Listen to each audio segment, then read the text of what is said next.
17th, 2020, show number 1257. As always, I'm Shawn King. Being joined as always. Thank you. I screwed it up. I know. I usually say I'm Shawn King, and you say No, I wasn't even going to say it. It's just I messed up. On the show, we'll talk to our good friend Jim Dalrymple of The Loop at loopinsight.com. We're going to talk about Apple and antitrust issues, getting the PP whacked by the European Union and other places. Apple might be pushing its weight around a little bit too much, and perhaps that'll get them in trouble with various authorities. We'll talk to Jim about that. WWDC is happening next Monday. The very first virtual WWDC will start to kick off at 10 a.m. Pacific time next Monday morning. I think it's going to be a completely taped show. We'll talk to Jim about that and what else to expect at WWDC next week. And Apple glasses, the Apple eyeglasses. There's a new development. Apple was awarded a patent for something that changed my mind about Apple glasses. We'll talk to Jim about that later on in the show. There was something that was going to happen right there. Don't forget our Nomad Contest. This Sunday is Father's Day. Happy Father's Day to all the fathers out there. And our friends at nomadgoods.com are offering up some very cool stuff. $100 gift certificate to you guys, to the winner of the contest. And they've got a 30% off deal happening on right now. Dads and Grads deal is called. If you use the code DADS, DADSN, letter N, Grads, Dads and Grads, you get 30% off all of their products. So check it out at nomadgoods.com. The contest is open to anyone who listens to the show. If you're not a subscriber to the show, you can go to the website at yourmaclifeshow.com. At the top of the page, there's a contest entry form. Fill out whatever bits and pieces of that contest entry form. I asked for location kind of stuff, just out of curiosity. I'm never going to use never ever going to use your address for any advertising or marketing or mailing list or any kind of bullshit like that. That'll never happen. Same with the other information, just curiosity. And that's how when people have asked, we've done surveys in the past, and we guess our audience is 75% male, 25% female, mostly in the U.S., that kind of stuff. That's how I find that information out. So don't worry about me using it against you anyway. If you are not a subscriber and want to be, go to the website, left-hand side of the page at yourmaclifeshow.com. You can subscribe for $2, $5, $10, $15, whatever amount you'd like. A month that comes out of your PayPal account or your credit card. It drops into our PayPal account, and we get to then spend it. That's how money works. If you are a subscriber, you're already entered into the contest. Don't worry about it. Your monthly PayPal subscription gets you into our contest already. So sit back, relax, and enjoy the show. School's almost over. School will be over this time next week, won't it? Rory, I think, is finished on Friday. This coming Friday? On the 19th. When do you finish? The following Friday. A week after that. Why do you have another week after that? Just wrapping stuff up? Oh, well, the elementary schools don't finish until the high school finishes earlier. Why? I guess because of exams and grad. So how do you think this online thing has been going for Rory? He's getting better. Yeah. He's actually showing improvement with doing it. I think one thing that's really interesting about this, and it's another one of those things that they don't teach kids in school that really should, is time management. Is knowing I've got this to do, this to do. It's going to take an hour for this, 2 hours for this, hour and a half for this. How do I manage my time? And I wish I'd been taught. Does Australian schools ever teach this kind of stuff? Oh, I don't remember. I wish they had taught this stuff when I was in grade, say, 9 and 10. Because 11 and 12 was just a nightmare for me time management wise. Because I had sports, I had the schoolwork I had to do, I had girls I had to fit in there somehow. You had to fit in them. Yeah, that's right. So yeah, it was hard for me. And then into college, it was even worse in college because you have so more work to do, and without any time management skills. It was very, very hard. And I wish I've been monitoring that with him and going, okay, show me what you've got to do. And he'll go, yeah, but Mum, well, that's due on this day. And I'll say, what I want you to do is right now. I even had him working the Saturday before last. I said, you're going to do an hour of this. You're going to begin it. And I said, what will happen then is you'll go to it next week and you'll go, oh yeah, I started that, and it won't feel so overwhelming. And then you'll do another hour, and then, and he's handing stuff in, and I'm thrilled. Yeah. He's doing better. And but the other thing too is then on something else that, well, I say I'm glad we didn't have it, but I wish we did, because the schools are all working on Google Classroom.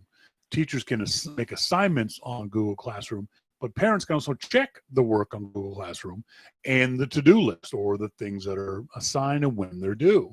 So you can go in and look at your kids' classwork and say, all right, you got this due on Friday. This is due today. Work on this. Don't worry. That might be more fun. It might be more interesting to do that, but work on this stuff right now that's due today. Mm-hmm. And parents can help kids do that. But yeah, it's another one of those things that, like I said, I wish schools taught us life skills as opposed to some of the things that they do teach. In some ways, this online way of doing it is easier to do that with them, because they get it all up. They've got all their classes. They have a to-do list. Yep. Like, it's almost organized on the page. And I've been often saying to him over the last couple of weeks, you know what? You've got to stop. You come out here to have your lunch. Like, there's no breakfast in front of the computer. You come and you sit down. He can take his tea back in. And then also what I've been saying to him is, you know what? You've done enough for today. You can't keep going, because I can see him just, and I'm saying, you're done. You need to stop. And today he came out and he said, Mom, you know what? I did my World War I, blah, blah, blah. And he explained that he was done, and he said, do you think I could stop now? And it was 1:30, and I said, yes, you're done. And then on Friday I actually gave him the day off, which was a total surprise to him. I went into him and it was pouring rain, and I leaned down over him and I said, you know what? I said, I'm giving you the day off. And he went, huh? He was so happy. So Monty says, so if you use the nomadgoods.com dads and grads coupon code, the wireless charging base station that charges the watch, iPhone, and AirPods all at the same time goes from $119 to $112. Not a huge deal. I thought it was better than that. I thought it was 30% off. that doesn't seem like 30. It doesn't seem like 30, Monty. If it's 119, that would be like 30, nearly $35 off. Nomad dads and grads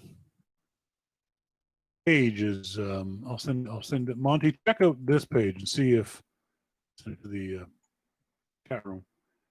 Yeah, it says it says 20% off site wide. So yeah, you should get a better deal than that site wide, Monty. Check that page, Monty, and see if it works. If it doesn't work, send me an email and I'll ask the nice folks at Nomad about it. That says 20% save, 20% site wide. So that should include everything. Just looking at their page now, but yeah, things like we've talked about this before, that you should be taught banking and taxes and mortgage and really? Things that you're going to use in your life. That would be a whole lot more helpful. And I'm sorry, I wish they could switch gears. Like, I mean, look what's happening in our world. This is amazing. So they should go, we're going to skip War I, and you guys are going to watch some documentaries about, civil liberties and stuff from the past that they can link to now. I'm not World War I and the Great Wars. I'm not going to deny that they are fascinating and very cruel and all of that, but still they just can't seem to switch gears. And these kids that are online a lot, they're getting different perspectives, and they don't understand. Isn't developed enough, and they don't know the history. I mean, I was a big fan of history when I was a kid, but I did remember thinking, wondering about the relevance of this. Why are you teaching about this? Make this relevant to today. And it wasn't until I think grade 11 that I got a teacher that took history and made it relevant to today. That's what kids need. This happened then. This is the situation now. Let's look at the history and how it came forward. And one of the things was that TV show you and I watched, with the British guy.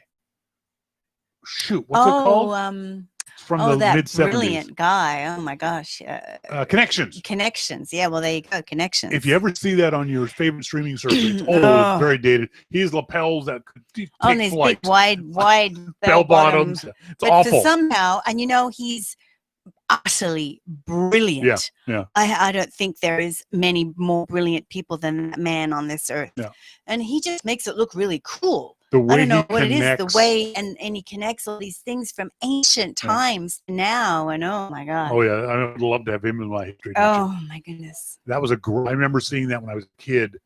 It was probably on PBS in Halifax, just being fascinating. Because at the beginning of the show, he says, I'm going to connect this to this. And you go, they have no connection whatsoever. You can't do that. And then he starts going through the history of this and how it got to this. It's wonderful. Connections, it's called. Someone look it up on Wikipedia and see if you can't tell me the name of the guy, because that was an interesting show. Yeah, guys in the chat room are now going on, and MacMan's thing went down to $95 for him, the base station. So should be seeing that. There he is. His name is, it's written by James Burke. James Burke. That's his name. Country of origin, of course, United Kingdom. Yes, of course. He's got a wonderful, beautiful accent. Yeah. James Burke connected. It was three different series. Connections, the Connections 2, Connections 3, and there was another one, The Day the Universe Changed, or something along those lines. But anything you can find from and about James Burke. Brilliant. Brilliant guy. Really, really good. Really, really good guy. Melissa put it in the IRC chat room. Thank you, Melissa. Pizza Monty. You're getting so good at this cut and paste stuff. I'm getting good at all kinds of stuff. She's learning the command keys. And well, I know a lot of them, but then like the other night, I just went Command F to make my TV show big and that sort of thing, which is kind of thrilling. Oh, my Big Little Lies, which I watched the first few seasons. So later on the show, we're going to talk to a good friend, Jim Dalrymple. Right up next, we're going to talk to a good friend, Jim Dalrymple of The Loop at loopinsight.com, Apple, WWDC, glasses, and antitrust issues, all that and much more coming up. This is Your Mac Life.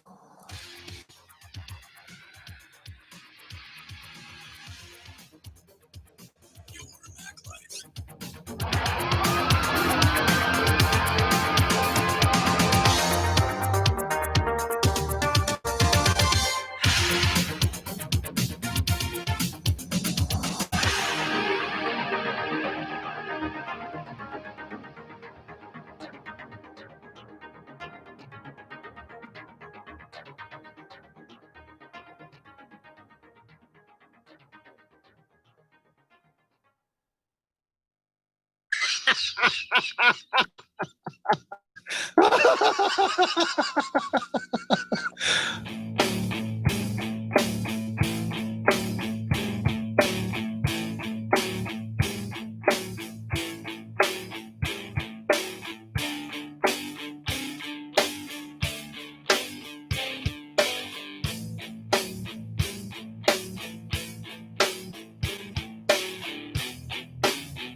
Welcome back, folks. Thank you guys very much for joining me here on the show this Wednesday evening. In our phone now, we've got our good friend Jim Dalrymple of The Loop at loopinsight.com. Jim, how you doing? I'm doing good. How are you? Good. Hey, I want to try something. What am I connected to? I think I'm connected on my watch or something. Huh. What is it you want to try? Oh, never mind. I was going to try and mute you with my AirPods on, but I was going to mute you so that I could ask a question. Can I have a minute? Sure. Okay, I'm not asking you the question, so just Okay. shut up for a second. Yes. If we don't have anything else, I'll have to take 2 hamburgers. Oh. Okay. All right. Now I'm ready.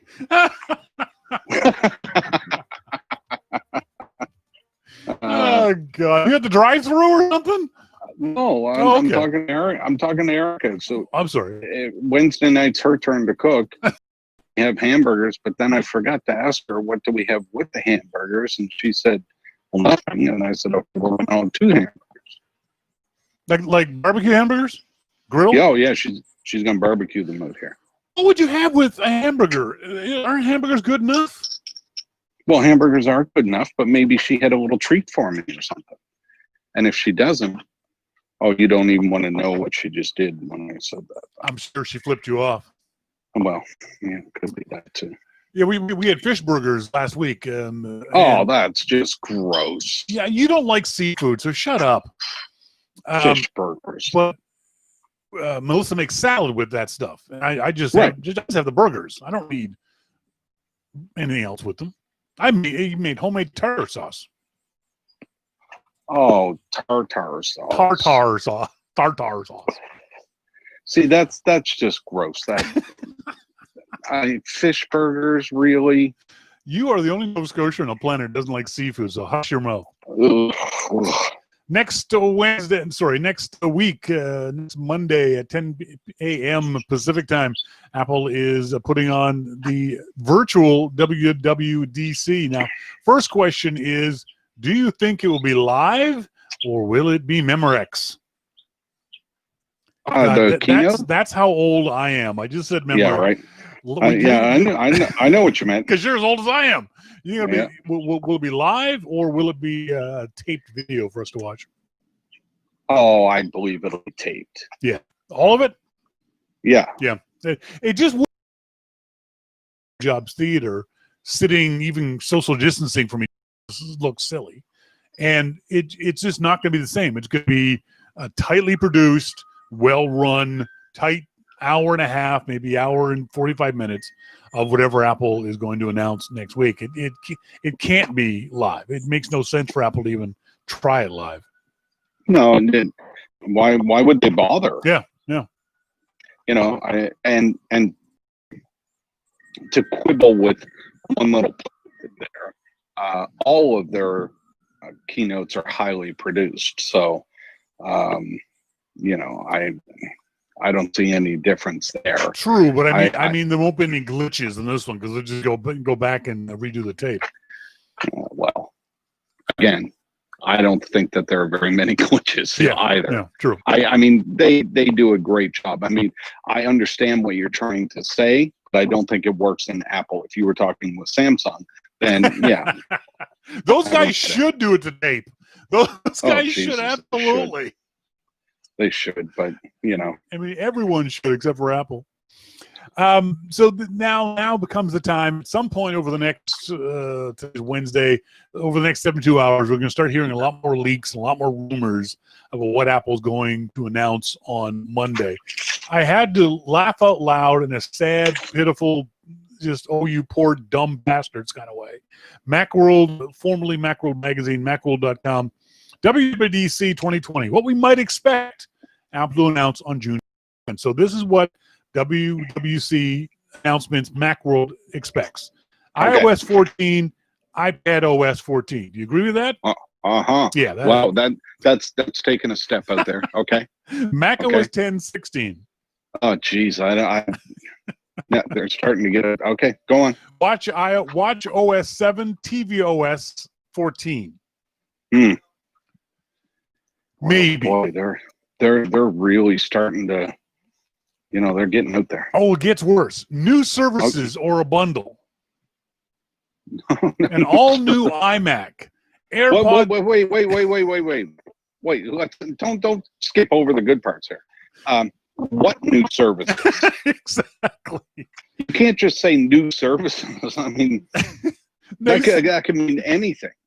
They said, and I quote, "Perhaps Apple has a new service to announce. We haven't heard any rumors to that effect, but a non-hardware service offering might be easier to conceal than a new device or operating system update." Okay. So Did they clean that? Did they clean that one off after they took it out of their ass? Or? And this is the kind of thing that these people will do. And then if Apple did announce them, they go, "See, we were right." No. Yeah. No, that doesn't. No, it doesn't work like It doesn't work like that. An all new iMac, Huh. AirPod Okay. Studios, a new Apple TV, AirTags, HomePod Mini, HomePod 2, new iPad Air, and new iPad Mini. Apple's not going to do a tenth of that shit.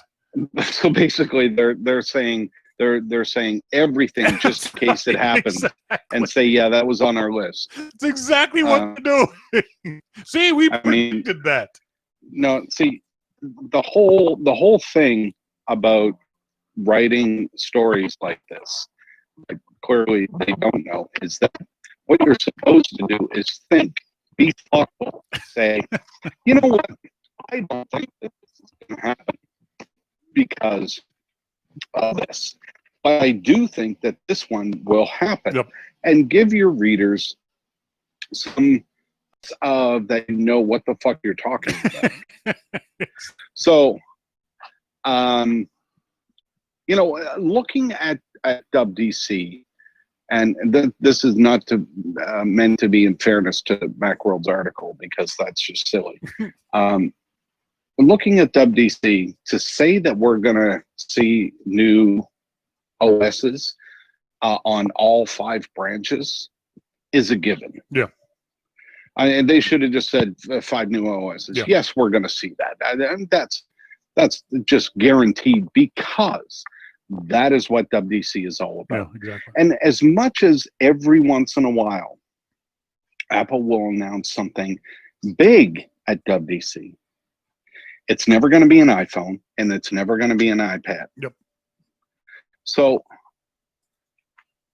that leaves what they could announce, kind of narrow. So, maybe an iMac. Okay, that could work. That could work for WWDC. There's all this talk about ARM. That could certainly happen at WWDC. If there's a place to do it, WWDC is it. Yep. So to just throw it all in there, a new Apple TV. There's a lot I would like to see with the Apple TV, because I am absolutely loving the Apple TV right now. And there's a lot that I would like to see in the TV OS. And for hardware, I'm fine with hardware. It's 4K. I'm good. If they want to release new hardware, and I would like to see them do some new channels, and I would like to see them do, I would love to see Apple do live TV, at a cheaper rate than what others are doing, and have the same type of that would put everybody out of business. Yeah, really. To be clear. But Apple could dominate that market, especially with the way that they do software. They could make that so easy. Of course, they would only give you 5 gigs of space to record shows, but, Exactly. I posted a story in the Loop when I posted that June 12th, last Friday. 1,000 days of the current Apple TV, an ode to okayishness. This is an article about the actual Apple TV hardware. And it's very true and very right that the Apple TV hardware is okay and good enough. There's not much else Apple can do for the actual hardware of the Apple TV that people really want, is there? Well, so this is, and we talked about this a couple of weeks ago, this is where we get in danger when we say shit like that. Yeah. Because all of a sudden Apple comes out with this great and wonderful thing that we never even thought of. And, we look like idiots. That's so right. I'm going to go back and say, don't ever say that. Yeah. But I don't know. So as a user that has 1, 2, 3, 4 Apple TVs running in my house right now, Jesus, Wait, three. One's there, but it's not running.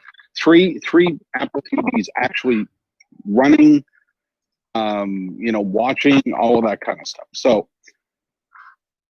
I don't know what else they could put in there to make the Apple TV hardware any better for me. Yep. I think it's better than okay. I didn't get a chance to read that article you posted. I think it's better than okay. I would argue with whoever wrote that I don't know what they're even talking about the software. I think the software is great. I would love to see some updates. And the more I use the software, the better it becomes. And that was my fault for not doing that. The more channels that I buy, the better recommendations it gives me. And by the way, I am on episode 5 of Breeders. Oh, and good. It is just killing me. Isn't I it? just love that It's show. just brilliant. I love that show. Yep. Oh my God. Eric and I have been watching that show all week. Yep. We watch like an episode a day or something. We've been watching it all week, and just you gotta laugh. Yeah. This guy, he just swears his ass off At his kids, kids.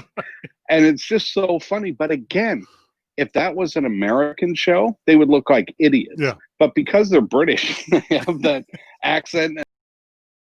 One thing that WWDC prediction from Macworld is obviously true. The rumors have been all but confirmed from sources inside and outside. Apple is going to announce the ARM transition. Now, maybe that's where the new iMac rumor is coming from, because people are talking about how is Apple going to get ARM devices to developers. People may not realize if Apple's going to switch the operating system to ARM-based chips, developers need ARM-based computers to develop this stuff on. And what Apple's done in the past is loaned developers Right. ARM-based or Intel-based machines or whatever-based machines. So maybe that's an iMac. Maybe it's a MacBook. Maybe it's a Mac Mini. We don't know yet what that's going to be. But those ones weren't announced, though. No, they were not. So there's a distinction here that has to be made between if they announce a new iMac, if it's going to be an ARM-based iMac, they must have a way to run the software now. Yeah, that's right. Because the machines that they gave to developers were not announced machines. They just contacted the big developers and said, hey, guess what? We have an Intel machine here, and we would like to give you one, or, if you're Microsoft or Adobe, 10 or 20 or whatever to get your software. And Adobe put them in a closet and didn't bother even starting them up for, 5 years? I think that distinction has to be made. Okay, good point. So I think it'll be a Mac Mini. That's the easiest thing for Apple to do. Every developer's got an external monitor they can attach this thing to work off of. But I think that part of the WWDC is going to be the biggest announcement and the biggest focus for the next 6 months for developers. But also, as you said, new version of all the operating systems for Apple's devices, the iPad, the watch. I don't think the watch is going to be kind of anything huge. Again, who frickin' knows what Apple can do, but certainly the next version of the Mac OS. That's what I'm going to be interested in, is the next version of the Mac OS. I spend my day in the Mac OS. I'm still on Mojave. I have not moved to Catalina.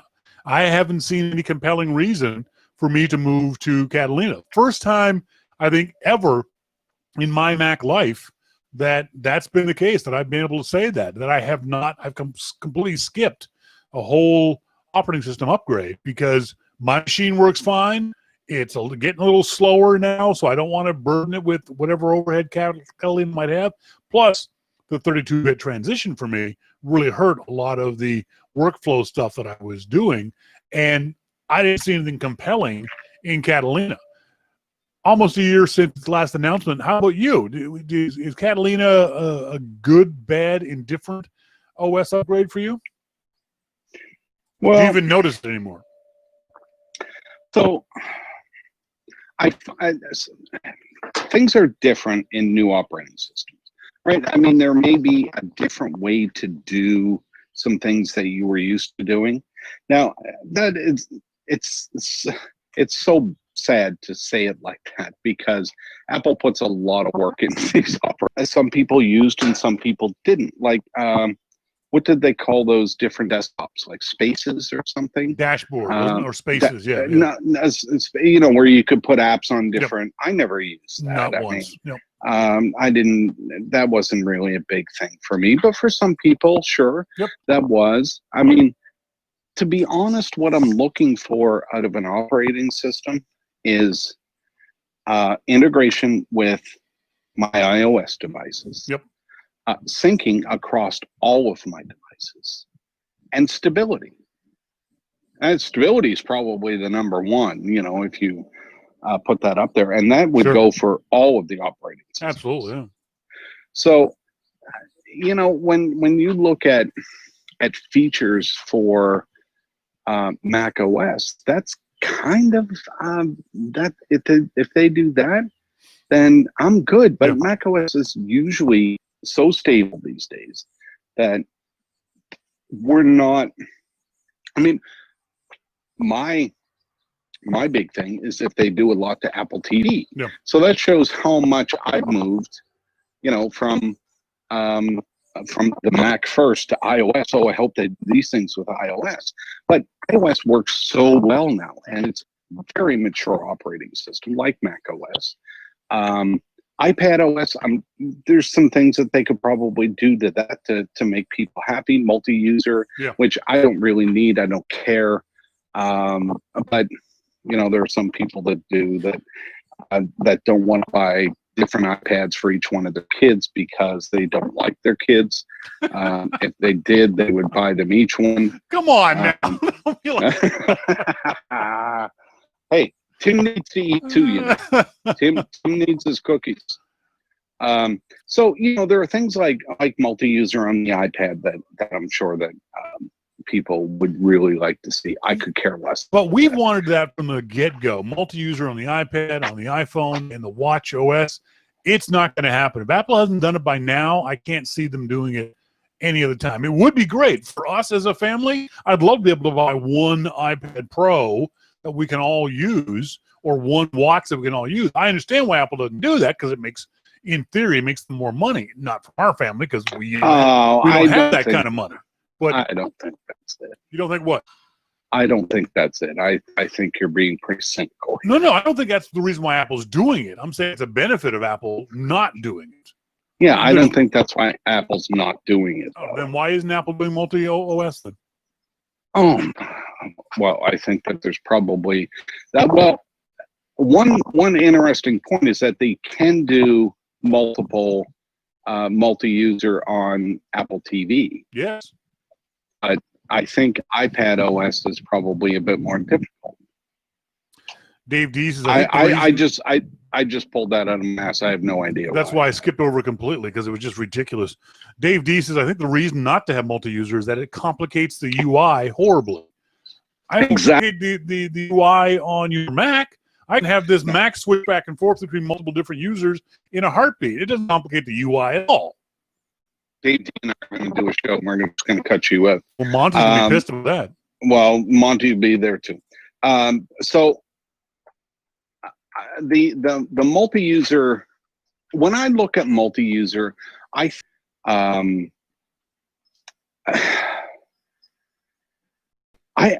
see, for me, I don't know why I would use multi-user. You wouldn't. Absolutely. No, you wouldn't. I'm a better use case than you are with regard to this. The people who are Apple fans and Apple users who love the iPad, who want to use the iPad, but don't have the money. Remember, in Canada, the iPad's 25% more expensive than anywhere else. Sorry, than in the US. So a $500 iPad in the US is $700 here in Canada. We're not buying 4 iPads for the whole family here. Why not? Come on, Tim needs to eat. We ain't got $3,000 to drop on iPads. No, I yeah. No, that makes perfect sense, and I guess, you know, like I said just a couple minutes ago, there are some features that people like, and others that you know, people don't use. Yep.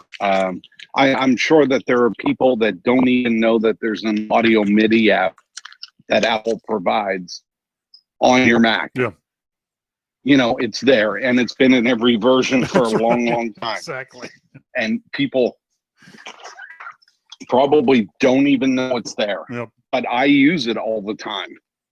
So when you're talking things like multi-user, it's very difficult to talk to people like me and say, hey, multi-user, and I said, whatever. Well, it's difficult to talk to people like you in general.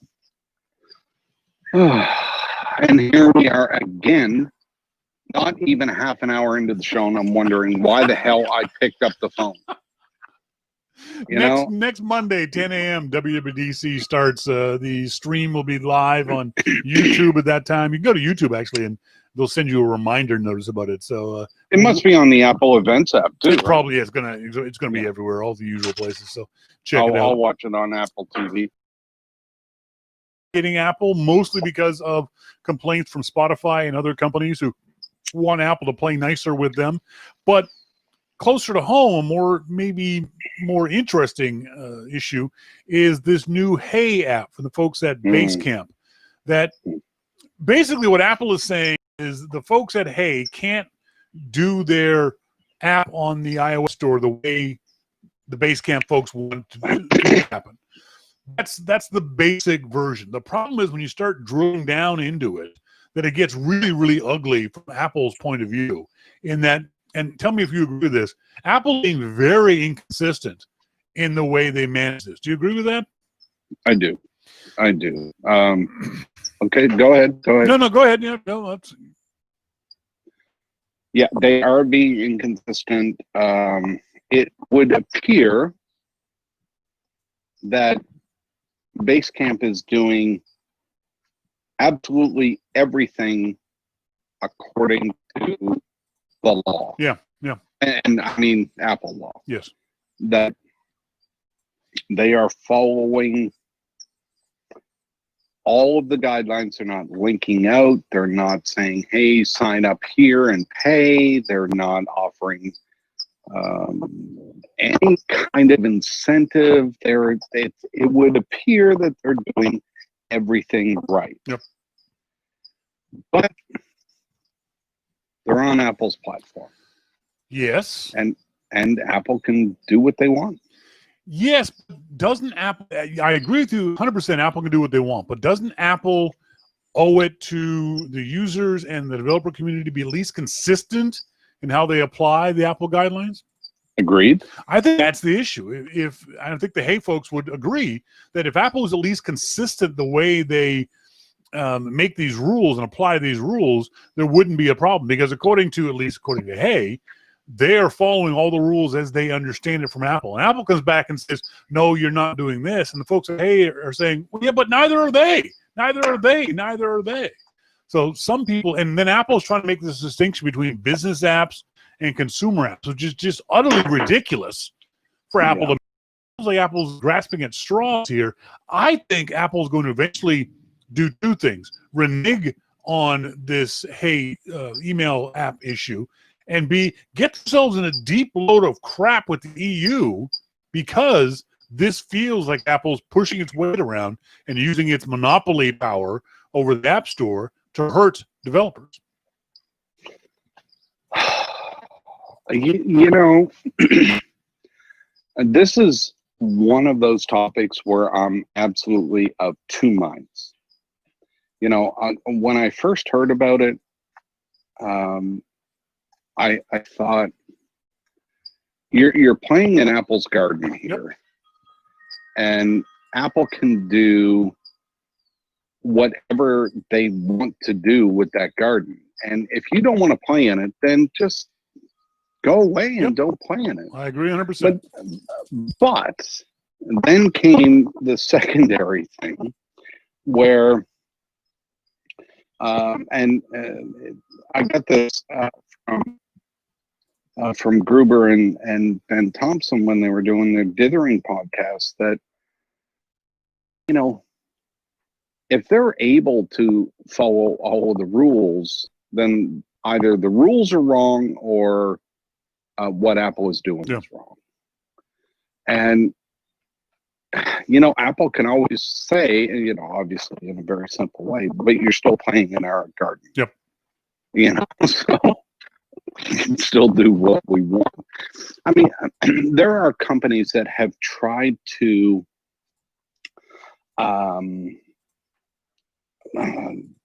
skirt the rules Yep. to try and not pay Apple its 30%. So in other words, they would have a free app, but then you click on a link and you can sign up on the website, which they don't have to pay Apple. That's right. So there were those situations, and Apple put a stop to that by telling them that they couldn't actually link out to their website.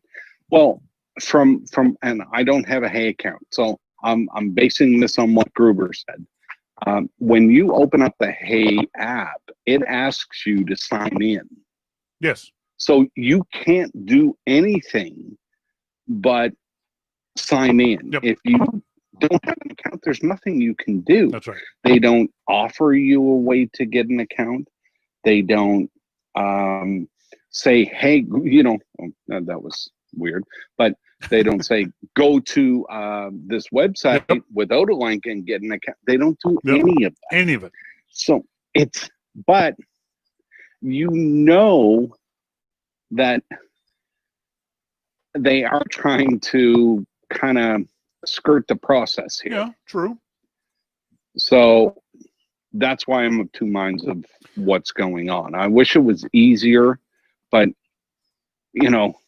I'm sure if you sat down with the fellow from Hey and talked to him, you would say, oh yeah, Apple, real bastards. But if you sat down with somebody from Apple and they explained it, then one part or another, one company or another. Apple saying, hey, these are our rules, like it or lump it. And then when they get pushback from a developer that says, yeah, but you're not being consistent, Apple doesn't know what to do. You just do what we say. Well, no. Well, and then Apple gets sort of confused by, well, why won't you do what we say? Because what you say is consistent and weird and doesn't work across other apps and things like that. I don't know that Hey is intentionally trying to skirt Apple cut of subscriptions. I think that's for lack of a better way to describe it, a benefit of the way they set their business up, that users subscribe on their website, and then if they want to use Hey email app on their iOS devices, they just download the software from Apple App Store, which is the only way they can do that. I think if Hey had the option of allowing users to download the iOS version from the Hey website, they'd be perfectly happy to do that. You know what I'm saying? But they don't have a choice. The only way they can get the iOS app out to their customers is through the App Store. Does that make sense? Well, yeah, it makes sense. But does that make sense to both sides? Could you make that argument and make it make sense to both? I could, but I don't know that Apple would listen. I think the issue also becomes, the other thing I talked about is Apple's got to be very, very careful here.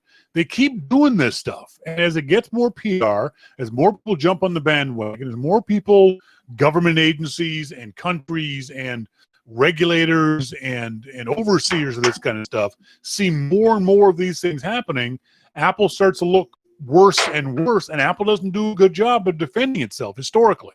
They've often done a very bad job of standing up in the press and saying, hey, this is why we do these things. This is why we are right and these other people are wrong. And if Apple doesn't defend itself vigorously, if they just allow the EU and other government agencies to rule on their behalf, then Apple's going to find themselves in a very, very hard place very, very soon. Now, let's not mistake Apple's public stance for Apple's stance in the courts. Yes. because they do defend themselves very vigorously in the Yes. courts. And that's basically what this is with the EU. Now, to be clear, the EU is investigating this because of Spotify, Yep. which is a European company. So, you know, you could say something about that as well.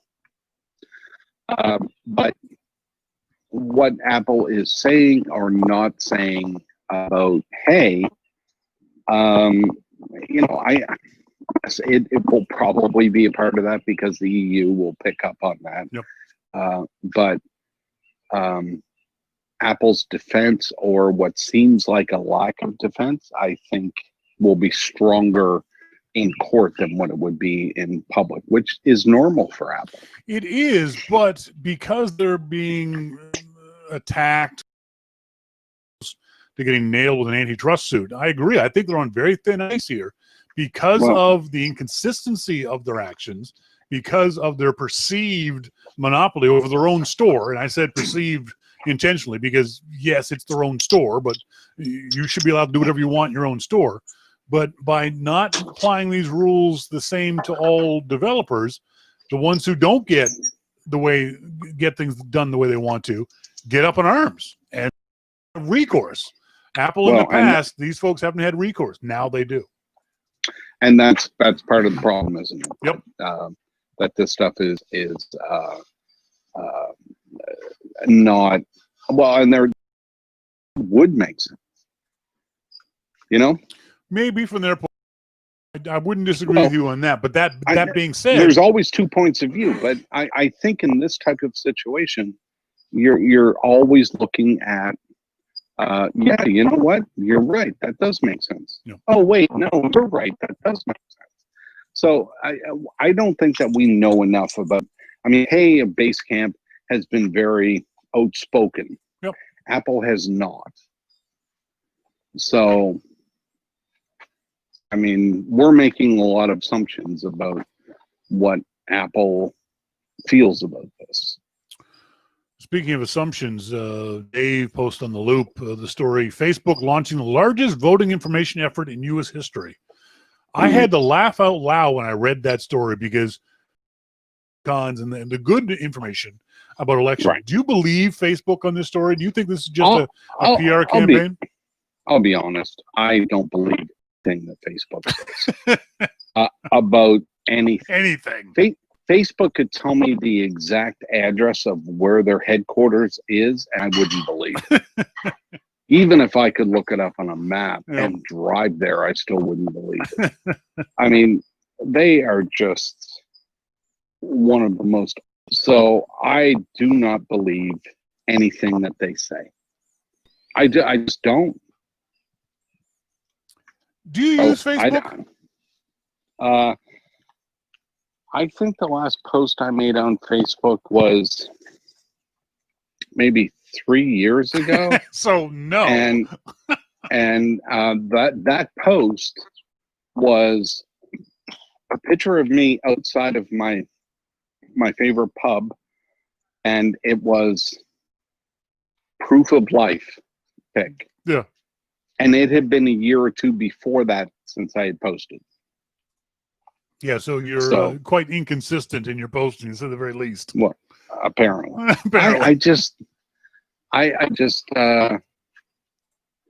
you know, there was a time. Book I just checked is happy birthday greetings to the last 3 or 4. When people find out that through Facebook that it's your birthday, so they say happy birthday, and you don't even bother responding to those people, you rat bastard. Because I don't see it. Yeah, February 16th, 2018, proof of life was your last post on Facebook. There you go. I use Facebook on a regular basis. I check it at least once or twice a day, if only because it's a friends and family thing. That's where I keep up with our relatives in Australia. It's where I keep up with my sister and my niece in Nova Scotia. And I started to wait. What? You have, first of all, you have friends that want to keep up to date with you? All right, not friends, people I know. Okay. Okay. Don't be a dick. Okay. All right. I'm just trying to clarify things here. I mean, but I've started to, because we are in this little tiny community here on the Sunshine Coast in Gibson's, and there's some very interesting issues that are very focused, very specific to where we live. The ferries that we need to take back and forth to get to work. The water situation. We've got a growing population, but less and less water. Development in certain areas of this beautiful part of the world. And so I just wanted to get a sense of the community. So I joined up some of the local Sunshine Coast community groups. Holy shit, Facebook is a cesspool. Jesus Christ. Here I thought in this nice little community, in this nice little town, that this would be people working together. No, God damn it. no. People are saying COVID is over. There's no such thing as racism. Like, shut up, all of you. Yeah. Facebook is a cesspool. It's just full of the stupid is all it is. What would you know about racism? Yeah, no kidding. No kidding. Yeah. So, I mean, to me, that's what Facebook is. Yep. And, you know, I have an Instagram account too, but I made like 10 posts there. I don't know. so There's so many things. I will never be on TikTok. No, me neither. Guarantee you that, because I'm not even sure what it is. That's right. And then my old man grumpy thing comes, and I see these posts on Twitter going, check out this TikTok. I watch and go, that was fucking stupid. But there's 6 seconds of my life that's over. I went through this shit with Vine, okay? I just said that, and Erica laughed and started dancing around circles. Exactly. So I guess she knows what TikTok is, but I don't. Yeah, we're both old men. We can't be bothered. That's when my grumpiness kicks in. That's right. TikTok, what? So Facebook is arguably the greatest disseminator of disinformation about any number of things, let alone the U.S. election, that we've ever put together on one website. It's utterly insane the amount of the stupid I see on a regular basis. People are saying that the reason why we have any COVID cases here on the Sunshine Coast is because Americans invaded us. I'm sorry, what? You're just a moron, all right? And your whole family's a bunch of morons. And it just gets, from there, it gets worse. It's ridiculous. So I can't imagine you in a Facebook group. Oh, Jesus. Believe me, there's a lot of bit slapping going on. There's a lot of me saying you're a moron. So Facebook saying that they're going to assist in this runs completely foul of what they've been doing for the X number of years in the past and continue to do. Facebook says that politicians will be allowed to lie in their Facebook ads. Well, if you're going to allow that, then there's no hope for you.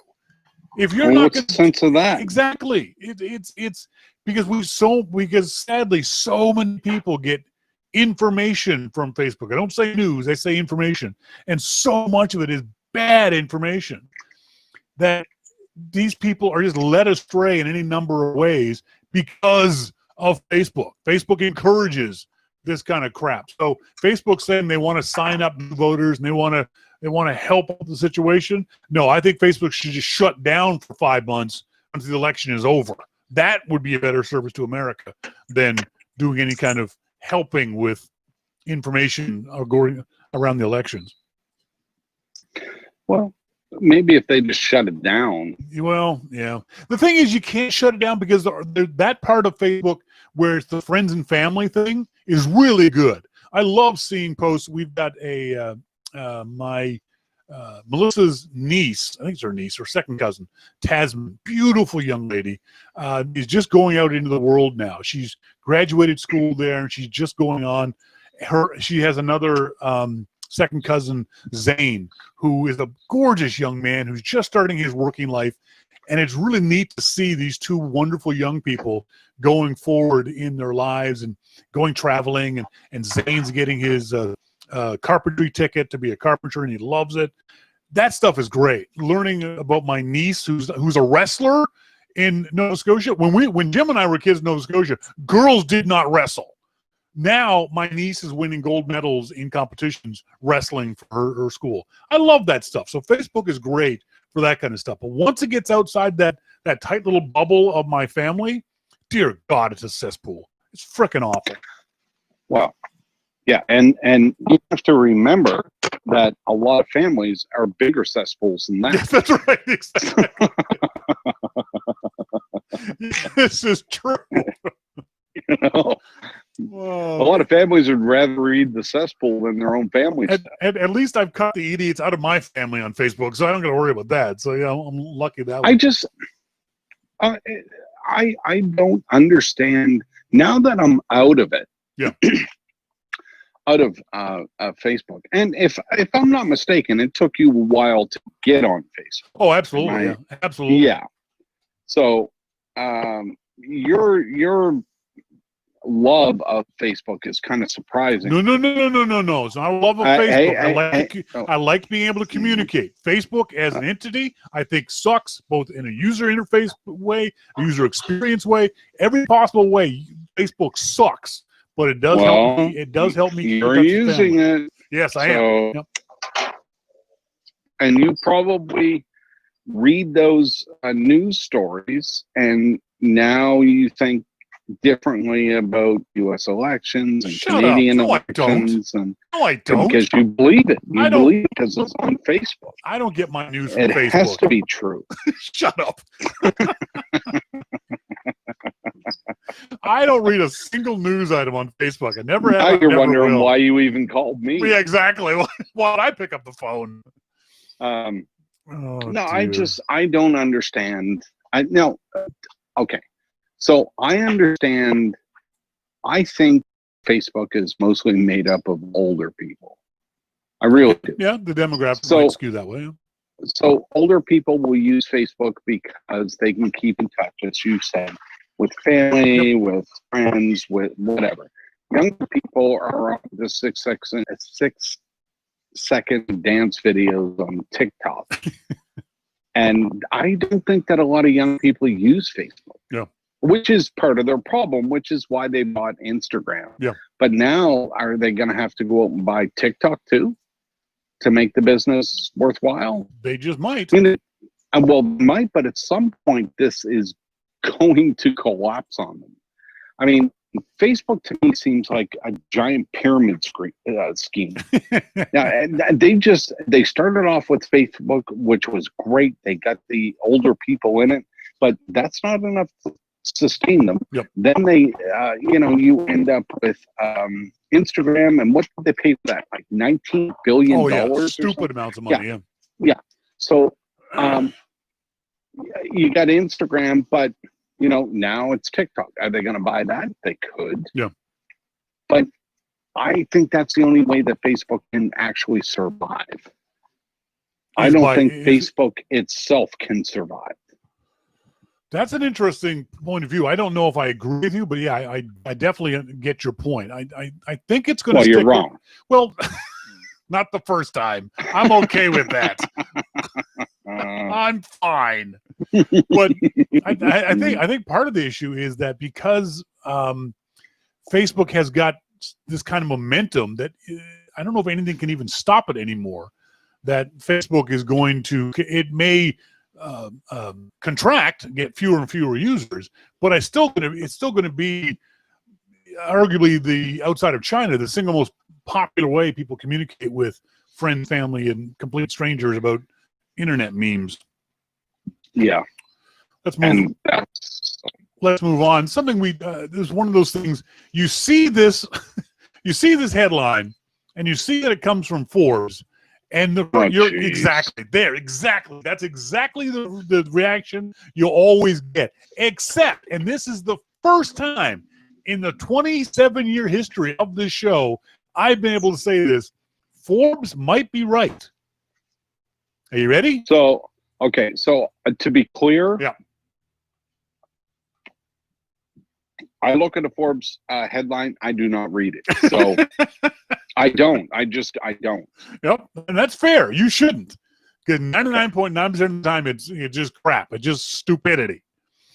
But this Forbes article, now here's the headline. Apple is the next big worry for eyeglass retailers. Okay, now I read that, and after we've had conversations about Apple Glass for a while now, I thought, oh geez, what's this idiot going on about? But Jim, seriously, he might be right. What did he say? It turns out Apple was just awarded a patent for eyeglasses. Okay? The patent is for an automatically determined focus adjustment setting or obtain user's eye prescription from user. What that means for those folks who don't understand that is that Apple now has a patent on the ability for eyeglasses to automatically change their prescription, to change astigmatism, to change farsightedness, to change nearsightedness. In theory, what this means is that my glasses issue, the reason why I wear glasses, is different from somebody else's. In theory, this means that I could wear a pair of Apple glasses, hand them to the other person, and the glasses would adjust themselves to their eye issues. Well, or is it saying that they could adjust your prescription where you could write in for that? Where you would get your prescription from your optometrist. When you go and get your glasses, they legally have to give you your prescription numbers, right? Okay. So you can take that to an optician and get glasses done anywhere in Dallas or Vancouver or wherever. Well, So yeah. Okay. What this patent sounds like it's saying is that probably from the iPhone, you would tap in your prescription on the iPhone, and the glasses would physically change their. I don't know about that. You don't think? I didn't think that's not how I read it. How did you read it? I read it like it could tell you what your prescription was. The patent says automatically determine focus adjustment setting or obtain user's eye prescription from the user. Right. So you put it on, it could tell you what your prescription was, and then you could send away and get the right glasses. Or Great feature to this patent. So calibrate, determine focus adjustment, adjust focus. All that stuff sounds like it's a dynamic thing. It's happening right there on your face. If Apple does this, that removes a huge obstacle to Apple glasses. That of people who either don't wear glasses, so don't need, all they need is a screen basically, or people who do wear glasses, but need to get prescription lenses that are ground a certain way. And Apple isn't going to open up optical stores. We talked about this 2 weeks ago. Apple isn't going to open up optical stores at every Apple store in the world. They can't. No. That would just be silly.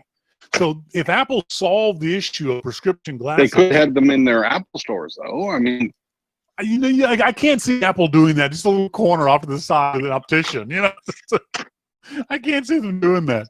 But if they could dynamically change the glasses for your prescription on your face, all they then have to worry about is the style and shape of the glasses. that's freaky, though. It really is.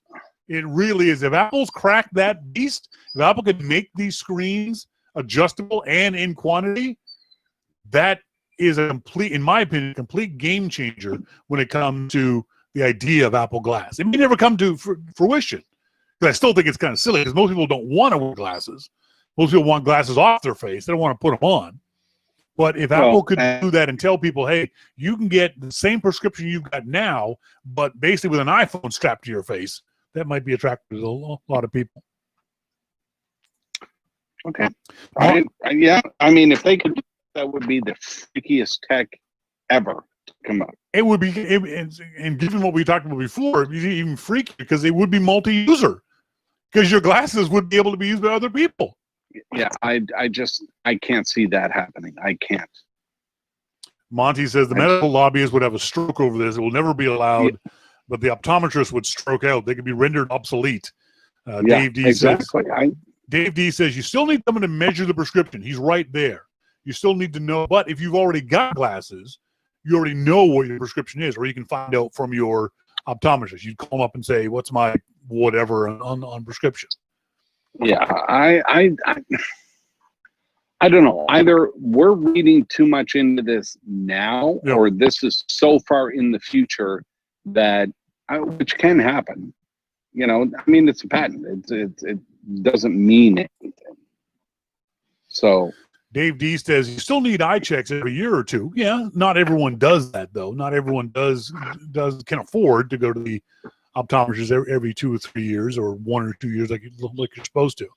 well, I was supposed to go, and then I broke both pair of glasses, and now I look like one of the guys from Slapshot. You know? I mean, my glasses I'm wearing now are over 3 years old or over 2 years old now. I should go in and get them rechecked and that kind of stuff. But I think this is something that Apple has. There are several problems with the idea of Apple glasses, and not just the implementation. But I think this is one of the biggest issues, the top three, that if this is true, that this works the way Apple describes it or the way we assume, definitely kills the one of the big three issues that Apple would have with Apple Glass. Yeah. I don't know. I don't know that either this is far off or we're reading it wrong. Let's move on. You got any questions for me this week? That's all you have for me? That's all I got for you. Is something you want to talk about? Adobe adds support for editing Lightroom images in Photoshop for iPad. Yep. I thought you said iPad wasn't good for photographers. What's up? Tell me about that. Why have you for the past 2 months been lying to your listeners when Adobe seems to think that Photoshop for iPad is a reasonable thing for them to update, and you've been lying about it? I did not. So okay, well then now done. Okay, that's all I have. For photographers, I said the iMac is better just for screen real estate. Photoshop for the iPad is not the same as Photoshop for the Mac. All right, there's a lot. Why would they bother doing this update? Because apparently they think there are a lot of things on Photoshop for the Mac that you cannot do on Photoshop for the iPad. They call it Photoshop because that way people a Gaussian blur. Yes, exactly.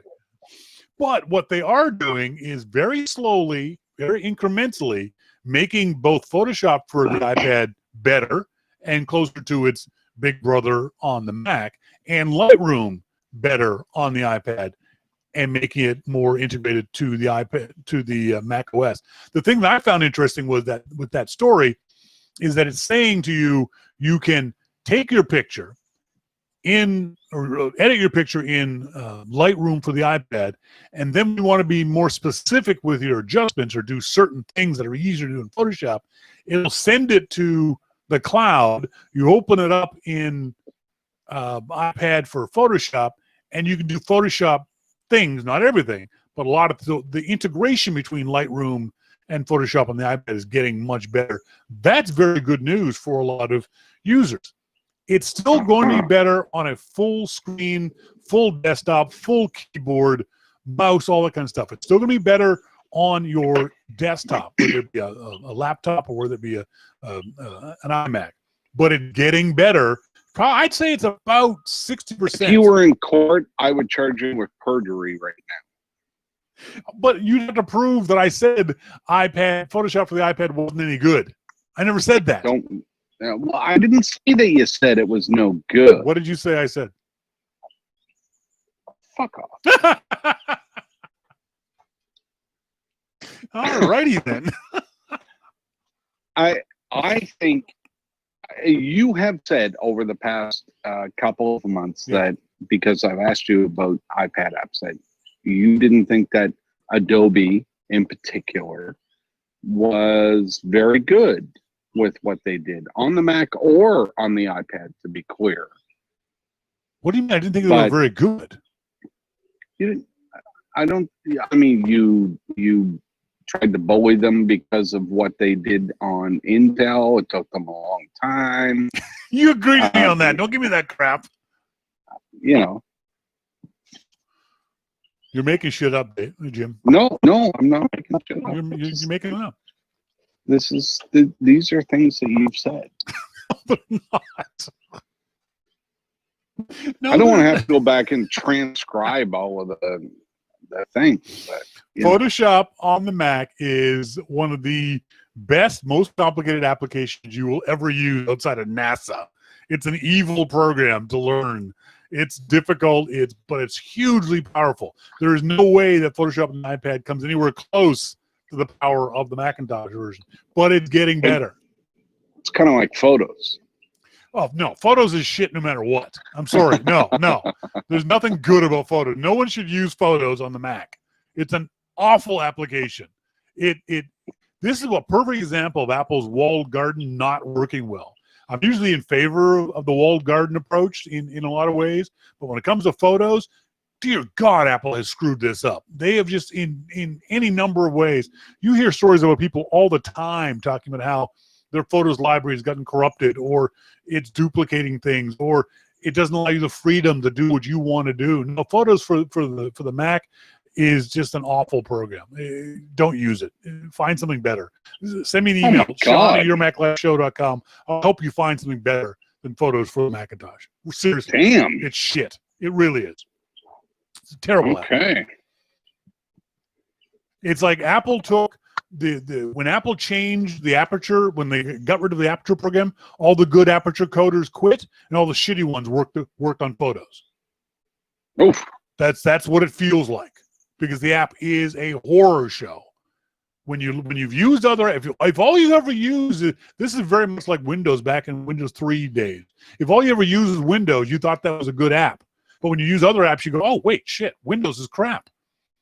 And it's the same with Photos. If all you've ever used is Photos, you might think it's a good app. But when you use other apps, Pixelmator Pro, Lightroom, Acorn, any number of other apps, you'll see how much better life could be with your Photos outside of the Photos app.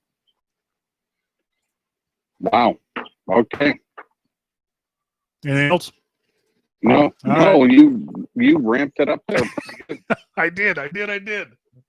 Folks, we're talking to Jim Dalrymple of The Loop at loopinsight.com. He's here each and every week. Thanks, Jim.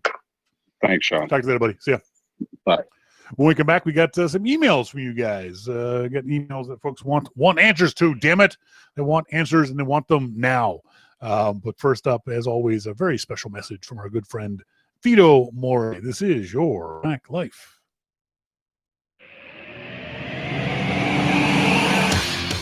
That's Vito from Prince George, British Columbia. I listen to Your Mac Life every week. I think I've been listening to Your Mac Life for 20 years.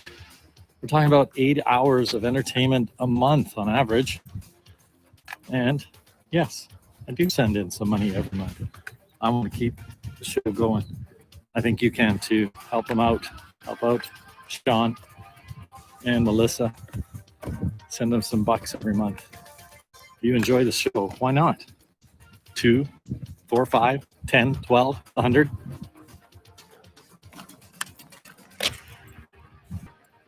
See you later.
That was weird. Sorry about that. Welcome back, folks. This is Your Mac Life. Thank you guys very much for joining us here this Wednesday evening, or if you're tuned into the archive, thanks for listening in on Tuesday or Saturday or whatever day it might be. We got emails from you guys. We got an email from our good friend. Hang on. Let me make sure I get it right. Just a second. Just a second. Hang on. There we go. Well, Don Beck out there in Martha's Vineyard says, I thought I had my backup scheme covered, but I'm still having a problem. Wonder if you or one of your listeners can help me. As well as having my critical files in Dropbox, I bought a 4 terabyte external drive to use with Time Machine to back up my iMac, my MacBook, and my wife's MacBook Air. I do occasionally back up the MacBooks to a portable USB drive using SuperDuper, and I have some stuff go to iCloud, but I would really like to have Time Machine backing up all my MacBooks when I'm on my local network. Connected to my iMac via USB, backs up my Mac nicely, but I haven't figured out how to get it to also back up the MacBooks. All 3 computers are on the same Wi-Fi. Usually Google is my friend, but hasn't been very friendly this time. Any additional suggestions would be welcome. Don Beck in Martha's Vineyard. Don, I hope you don't mind. I sent this email off to our good friend Monty, who is a smart guy when it comes to stuff. But he's going to ask you some more questions because I'm a little confused, because I do the same thing with Time Machine on my Mac and Melissa's Mac. Melissa has a separate external drive that when's the last time you backed up your computer? A while ago. It's very funny. Every now and then Melissa asks me for some help or something. I'll look on her computer screen and the little window pops up in the upper corner and says, you haven't backed up for 479 days. I'm like, Melissa, back up. She's got it set up so that you just plug in the drive and boom, Time Machine starts working. But we'll also do incremental backups over the network to Time Machine. So, and our phones are backed up to the same Time Machine volume using an app called iMazing. So I'm not sure what the problem is. That's the thing. It seems you said it's fine connected to your Mac via USB. It backs up your iMac nicely, but it won't back up the MacBooks.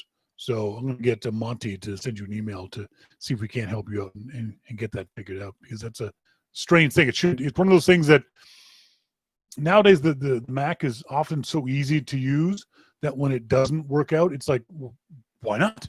It should work exactly that way. Speaking of Time Machine, David Stremme says he's looking for recommendations for large capacity, 12 terabyte or more for a Time Machine backup device. My first thought was 12 terabytes Time Machine? I don't know if that's a good idea, dude. He said a Western Digital 12 terabyte drive works for maybe 2 weeks. Sorted error messages and backups fail. Bad spot on the platter. Can't write to or over. Don't use that drive. If you get those kind of messages from whatever software you're using, it means there's something that's damaged on the drive. It sounds like something physical damage on the drive. You don't want to use that drive. If you can return that drive, do it. If you can't, you're hooped. Try partitioning it and then running your diagnostics on the partitions and see if you can narrow where the bad spot is. But overall, I wouldn't use that drive. He says he's backing up his iMac for 2 terabytes. He's got a secondary external drive, 4 terabytes. It's a third full, an external hard drive, 8 terabytes of storage, about half full. He says, or am I better off with a server platform? Yeah, David, I think you are. I wouldn't want to do all my backups on that one drive. 12 terabytes of data on one drive scares the crap out of me. It's like putting $12 million in one backpack. If you lose the backpack, you lose $12 million. It's better to have it the way you seem to have it now, with multiple drives doing specific things. You've got one drive for your photos, one drive for a secondary external, one drive for your Macintosh. Doing them all on one, I think, is just asking for trouble. I wouldn't recommend doing that at all.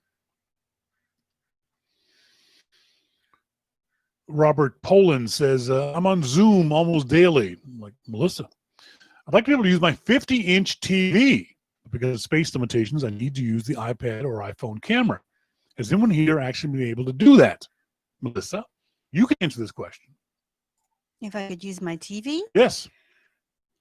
I don't know if I could use my TV. I guess I could use an external cord or something to You plug could. it in. Yes. You've used your iPhone on our TV, haven't you? Yes. How? I have an Apple. There's I forget what it's called. I forget what it's called. This is one of those things that you've done. You don't know how you've done it or how it works. But the way we've done it is we have an Apple TV. Mm-hmm. And on your iPhone, you have screen sharing, Right. right? So what you do is with your Apple TV, you turn on screen sharing on your iPhone, and it will pop up and it will say, do you want to screen share to what device? And your Apple TV will be there. You tap the Apple TV, and whatever's showing on your iPhone then shows on your big screen TV. On your iPhone. On your iPhone. Hmm. So if you were using Zoom on your iPhone, Zoom would then show up on your big screen TV. So you could very easily put your phone on a tripod, something like that, in front of you, and then behind you, you've your 50-inch TV that's running Zoom. Hmm. You could use an external cable as well, but it's easier, less No, I fussy see. It's to do it, cumbersome to do it through the Apple TV. So give that a try and see if that one works. Zooms on the big screen TV. Wow. Yeah, I wouldn't do that.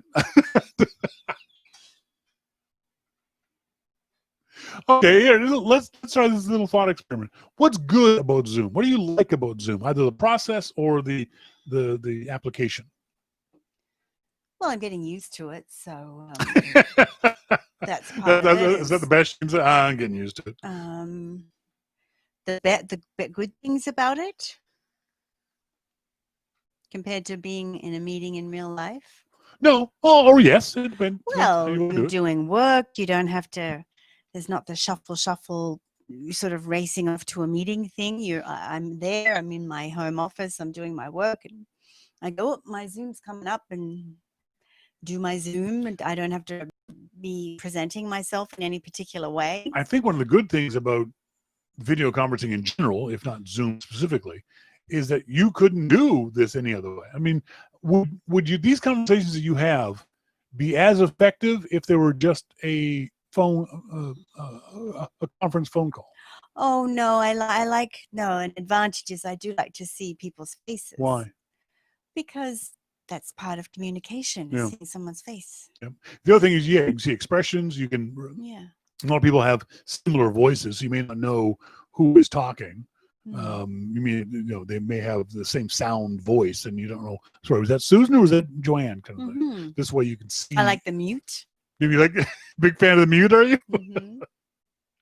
I like it that if you want to walk away, you just turn the Yep. video off, and you can still be listening, but you're not disrupting. Do you tell people just- when you do that? Are you walking away? Or you just, Oh no, your that screen you just goes can blank? see it.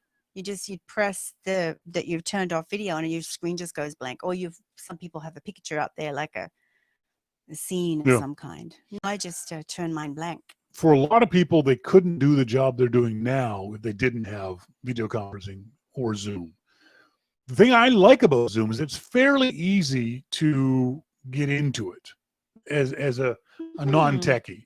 You were sent a Zoom link. You get sent a Zoom link. You click on the link. If you don't have Zoom installed, it says install Zoom. It's a fairly easy process to install, even though it's a evil program in the background. You click join meeting. Do you want to use your video? Do you want to use your microphone? And boom, all of a sudden you're there. You're in the meeting. Not a lot of. If you want to get into the finer details, yes, you might have to explain to you. You might have to read something about it. But getting into it is very easy for the vast And it's majority of user friendly non-techies. when you're in it too. Yeah, it's easy to use. But a lot of the information we talk about is very sensitive. It's very, and so I couldn't do that over the phone. I would be. It's nice to see people's faces and see Mum's face and be able to give them. What is the sensitivity of the information you have to do with whether it's on a phone or a Zoom meeting? Because it's nice to see people's faces. It's nice to see a mother's face when you're talking to her and she's sharing information with you about things that are hard for her. I don't Oh, wanna do okay. that over the That's phone. you're talking about sensitivity in a different way. I understand. MacMan says, from what I've read, Zoom may be a security nightmare.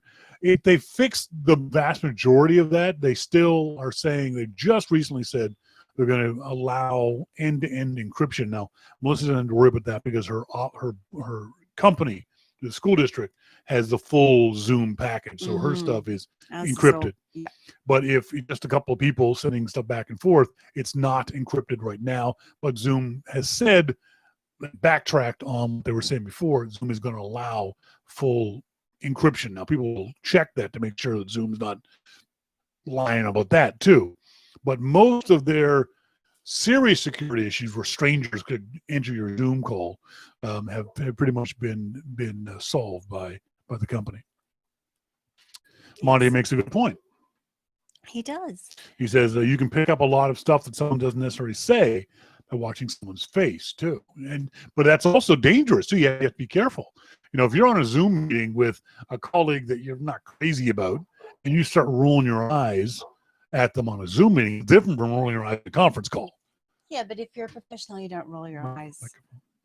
Microphone. You know, you don't like if I was in a meeting, I wouldn't roll my eyes. But some people might be used to conference calls where they just go, oh, and then they realize that they're on camera. Mm. It's like the people in Florida where the judge had to tell people, put pants on in your Zoom meeting, put clothes on. Don't be sitting there in your pajamas. You're still in court. Mm-hmm. You know, so you think people would think that way. Some of them are too dumb and they don't actually think that way. Nathan Schmidt says, thanks to you, Melissa, for a reminder to reestablish my lapsed YML subscription. Great show. I hope, he says, I hope you both realize the minority of idiots in the United States that are resisting necessary protections we need to observe to get through this pandemic. It makes me angry that they get so much press. Our idiot president still getting his daily misinformation rally broadcast by most of the networks. I hope both of you stay well and hope to make it back to Vancouver in the next few years. All my best to you and the family, Nathan. Thank you, Nathan. I appreciate that. And if you do get back to Vancouver, let us know. We'd love to meet up with you. That's it, folks, for tonight's show. I want to say thanks very much, as always, to our good friend Jim Dalrymple of The Loop. The Loop is citing here each and every week. Also, thanks to you guys being tuned in live or listening to the archive. Until next week, as always, I've been Shawn King. I'm Melissa King. And you've been listening to Your Mac Life. See ya!